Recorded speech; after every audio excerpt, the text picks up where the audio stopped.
La secció de pessebristes del centre es va encarregar de construir el 57è pessebre monumental dedicat al centenari i a la capitalitat de la sardana Arenys de Munt 2013.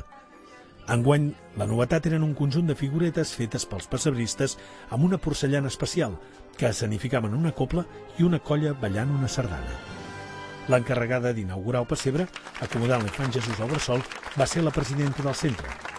El pessebre es va poder visitar fins al 13 de gener.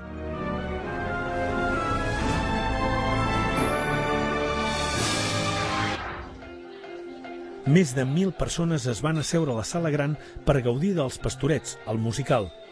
Feia dies que la direcció i els actors i actrius es preparaven conscienciadament per les representacions i l'expectativa creada al poble pels nous Pastorets va fer que s'hagués de penjar el cartell d'entrades esgotades en 2 de les 3 representacions.